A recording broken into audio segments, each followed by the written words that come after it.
Hai, Assalamualaikum warahmatullahi wabarakatuh. Welcome back with me, Safira Liriskenita. Oke, jadi pada video sebelumnya kita telah mempelajari materi mengenai offers and situation untuk kelas 11 ya. Nah, untuk materi kali ini kita akan membahas mengenai invitation and then instruction and then permission untuk kelas 8. Nah, jadi di invitation, and permission, and instructions ini ada apa aja ya? Nah, untuk lebih lanjut, yuk mari kita simak video berikut ini. Come to my birthday, please. So, have you ever giving invitation, or giving instruction, or giving permission? Jadi apakah kalian pernah mengajak seseorang, atau memberikan instruksi, atau menyuruh, atau apakah kalian pernah memberikan izin kepada orang lain? Nah, kira-kira ungkapannya seperti apa aja ya? Di bahasan kali ini, di Come to my birthday please, kita akan bahas 3 materi tersebut. Let's check it out. Okay, so for the first is invitation. In here, I will explain about expression and then how to accepting and refusing of invitation. And then in here also there will be formal and informal situation. Also explain about general structure of invitation text. And then next, this is definition of invitation. So, invitation is an expression that is disclosed when there is someone who wants to ask other person to come to a place, or when there is someone who asks others to do something for him or her. Jadi pada intinya invitation ini adalah ajakan kepada seseorang untuk menghadiri sebuah kegiatan atau datang ke sebuah tempat. Oke, sekarang kita masuk pada bagian expression of invitation. Nah, di sini kita akan bahas yang formal situation. Jadi biasanya pada formal situation ini digunakan untuk acara-acara resmi. Nah, kira-kira ungkapannya seperti apa ya? Jadi ungkapan-ungkapan yang bisa kita katakan yakni seperti ini. Would you like to? Maukah kamu untuk? I would very happy if. Saya akan sangat senang jika. And then we would be delighted if you. Or would you care to? And then we would be pleased if you could. Kami akan senang jika kamu bisa. And then I'd very much like you to come. Saya akan sangat senang jika kamu datang. And then I would like to invite you to. Saya akan mengajak Anda ke. And then bisa juga dengan would you come to. Maukah kamu datang ke. Seperti itu. Jadi pada intinya, pada expression of invitation ini, biasanya ungkapannya menggunakan pola subject plus word plus verb or adjective, atau bisa juga dengan word plus subject plus verb. Namun jika tidak merujuk pada pola-pola tersebut, biasanya pada kalimatnya, terutama untuk yang formal situation, menggunakan kata would. Nah, kemudian kita masuk pada bagian accepting of invitation atau menerima sebuah ajakan. Nah, ketika kita menerima hal tersebut, tentu kita akan merasakan senang, bukan? Sehingga respon yang biasa digunakan dengan mengatakan my pleasure dengan senang hati. It's delightful to, itu menyenangkan untuk. And then thank you very much for inviting me. Terima kasih sudah ajak saya. And then with the greatest pleasure, ini sama dengan my pleasure yang artinya dengan senang hati. What a delightful idea. Wah, sungguh ide yang bagus. And then we'd like very much too. Kita akan sangat senang untuk. And then yang terakhir, that's very kind of you. Itu sangat baik darimu. Nah, that's very kind of you ini merupakan bentuk lain dari terima kasih. Next is refusing of invitation atau menolak sebuah ajakan. Nah, biasanya kita mengungkapkannya dengan I'm very sorry, I don't. Maaf sekali, aku tidak bisa. Atau think I can't, kurasa aku tidak bisa. Atau bisa juga dengan I'd like to, but sebenarnya saya ingin, tapi. Atau bisa juga dengan I'm afraid I've, or already promised. And then thank you for asking me, but terima kasih sudah menanyakan kepada saya. Tapi, atau yang terakhir, unfortunately, but, sayang sekali, tapi. Nah, begitu ungkapan dari refusing of invitation. Kemudian ada expression of invitation dalam bentuk informal. Nah, kalau bentuk informal ini, biasanya bahasa yang digunakan cenderung lebih santai, karena kita mengajak misalnya teman kita. Nah, kemudian bentuk ungkapannya seperti let's, ayo, and then come and bla bla bla. Datang dan bla bla bla. And then shall we come to? Haruskah kami datang ke? And then like to come to, atau bisa juga dengan stop by at my, yang artinya mampir di. Kemudian what about going to? Bagaimana kalau?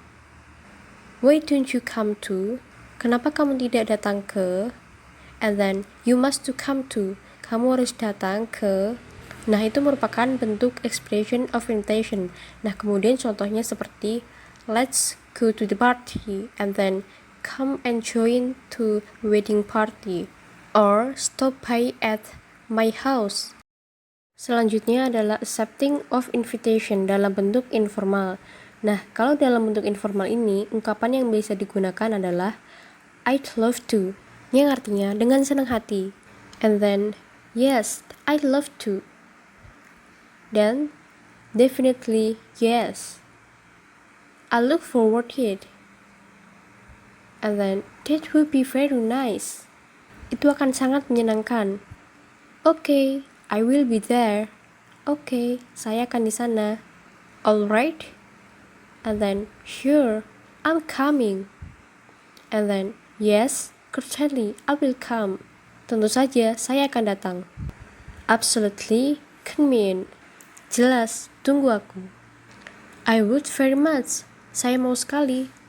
Dan yang terakhir, yes, I'd like nothing better. Kemudian, refusing of invitation. Jadi, jika ingin menolak dalam bentuk informal, kita bisa menggunakan I'm really sorry. Maaf sekali. And then, maybe not. Mungkin tidak. Atau, I don't think I can. Kurasa aku tidak bisa. In wish I could, but harapannya saya bisa. Tapi, sorry, I'm very busy. Maaf, saya sangat sibuk. Sorry, maybe next time. Maaf, mungkin lain waktu. And then, thank you, but I can't. Terima kasih, tapi aku tidak bisa. Dan yang terakhir, I'm sorry, I can't make it. Nah, itu merupakan contoh-contoh ungkapan untuk menolak sebuah ajakan dalam bentuk informal. Kalian juga bisa menggunakan dengan kalimat yang serupa, kalimat lain yang serupa. Sekarang kita lihat dan simak contoh dialogue of invitation berikut ini. Nah, menurut kalian, manakah bagian yang termasuk dalam expression of invitation? Yap, bagian yang termasuk dalam expression of invitation yaitu pada kalimat I wonder if you'd like to come to my house right now. We're having a great party. Kemudian, Afif menolaknya dengan berkata, I don't think I can. Jadi yang dikatakan Afif di sini ialah merupakan respond of refusing atau respon penolakan. Nah, karena ini dialog antar teman, maka ini expression of invitation-nya dalam bentuk informal. Sekarang kita masuk pada bagian definition of invitation text. So, what is invitation text?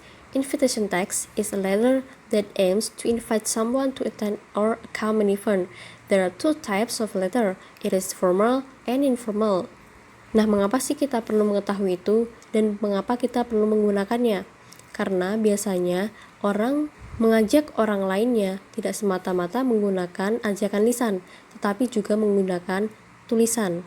Nah, salah satunya dengan invitation text. Jadi, invitation text ini merupakan surat undangan. Generic structure. Jadi gimana sih struktur dari invitation text ini? Di sini dibagi menjadi 3 bagian, yaitu invite, pengirim, and then body, yaitu isi, and then inviter, yaitu penerima. Kemudian pada body sendiri dibagi menjadi beberapa bagian. Yang pertama ada occasion, kegiatan acaranya apa, kemudian day or date, hari tanggal, and then time, waktunya, dan yang terakhir place, tempatnya di mana. Nah, kalian bisa melihat contoh berikut ini. Ini merupakan contoh invitation text dalam bentuk formal. Pada formal situation ini, bahasa yang digunakan cenderung baku dan strukturnya lebih rapi, karena biasanya digunakan untuk hal yang resmi. Selanjutnya ini adalah contoh dari invitation text dalam bentuk informal. Bahasa yang digunakan cenderung lebih santai dan biasanya singkat, padat, dan jelas. Kemudian yang kedua ada giving instruction. Jadi, what is giving instruction? So, definition of giving instruction is an expression that used to give or ask somebody to do something that what we want. Giving instruction same with imperative sentence. Jadi, giving instruction ini memberikan perintah atau memberikan instruksi atau menyuruh. Nah, biasanya kalimat yang digunakan menggunakan kalimat perintah. Nah, pada giving instruction ini dibagi menjadi dua, yaitu command and then prohibition. Yang pertama adalah command atau komando. Jadi komando di sini merupakan instruksi dalam bentuk suruhan. Nah, di sini ada beberapa pola yang bisa digunakan. Yang pertama adalah verb plus object. Contohnya, wash your clothes. And then verb plus object plus please. Contohnya, close the window please. Dan yang terakhir ada be plus adjective. Contohnya, be yourself. Contohnya ada prohibition atau instruksi dalam bentuk larangan. Nah, pola-pola yang digunakan di sini yaitu don't plus verb infinitive without to. Contohnya, don't touch my hand, jangan sentuh tanganku. And then don't plus be plus adjective. Contohnya, don't be noisy, jangan berisik. And then would you mind not plus verb ing plus object. Contohnya, would you mind not enter my room? Bisakah kamu tidak masuk di ruanganku? And then yang terakhir, no plus verb ing. Contohnya, no smoking. Nah, itu merupakan contoh-contoh dari prohibition. Kalian juga bisa menemukan prohibition dalam kehidupan sehari-hari.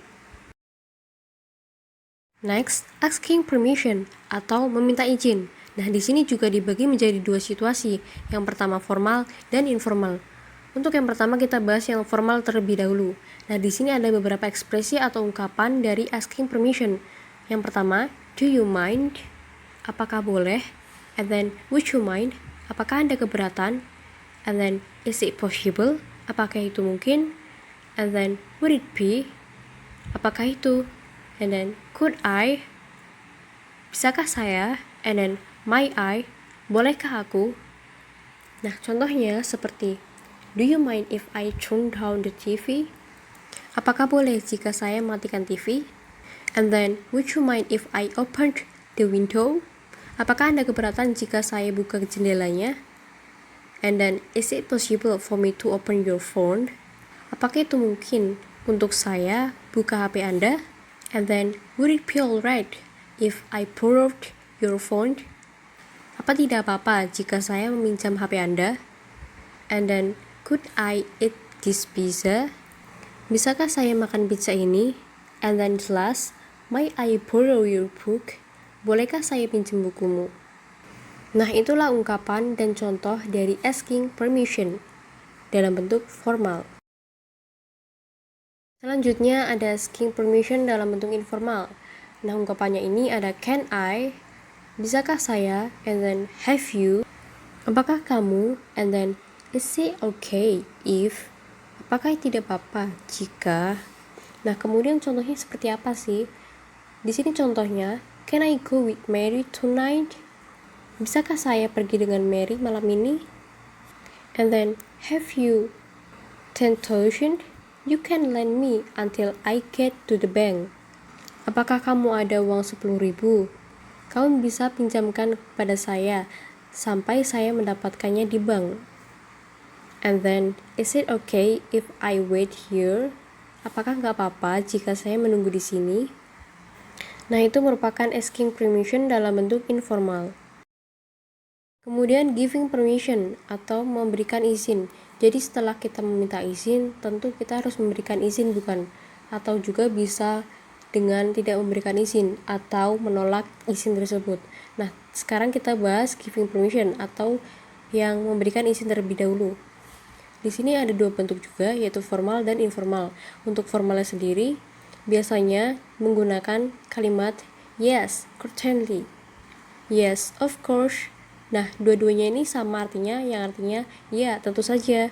And then, yes, it's my pleasure. Ya, dengan senang hati. And then, yes, you may. Ya, kamu boleh. And then, of course, be my guest. Nah, selanjutnya untuk yang informal, yeah, sure. Ya, tentu saja. And then, go ahead. Lanjutkan. And then, no problem. Tidak masalah. And then yang terakhir, please feel free. Nah, di sini artinya seperti santai aja begitu. And then refuse permission atau menolak sebuah izin. Tentu kalian tidak hanya bisa memberikan izin or giving permission, tetapi kalian juga bisa menolaknya atau refuse permission. Nah, gimana sih ungkapannya? Untuk yang formal, kalian bisa menggunakan ungkapan atau kalimat I have to say no for this case. Saya harus bilang tidak pada kesempatan ini. And then I'm afraid not. And then sorry, you are not permitted. Maaf, kamu tidak diizinkan. And then I would rather that you didn't. Saya lebih suka jika Anda tidak melakukannya. Dan yang terakhir ada dalam bentuk informal, yaitu not a chance. Bukan kesempatan. Mungkin maksudnya di sini adalah tidak memberikan kesempatan. And then go away, no. Sana pergi saja, saya tidak memberikan izin. Mungkin artinya atau maknanya seperti itu. Nah, itu tadi materi mengenai invitation, giving instruction, giving permission. Jadi pada intinya, invitation itu adalah ajakan kepada seseorang untuk menghadiri acara atau datang ke sebuah tempat, yang diungkapkan bisa dengan kalimat I would like to invite you to. And then giving instruction yang dibagi menjadi dua, command atau komando, and then prohibition atau larangan. Dan yang terakhir, giving permission atau memberikan izin, atau juga asking permission, meminta izin, yang biasanya diungkapkan dengan kalimat can I, have you, would you mind, and do you mind. Jadi cukup sekian saja untuk materi pada kelas 8 ini. Semoga kalian bisa memahaminya dan semoga ilmunya bermanfaat. Tetap semangat belajar. See you. Wassalamualaikum warahmatullahi wabarakatuh. Terima kasih.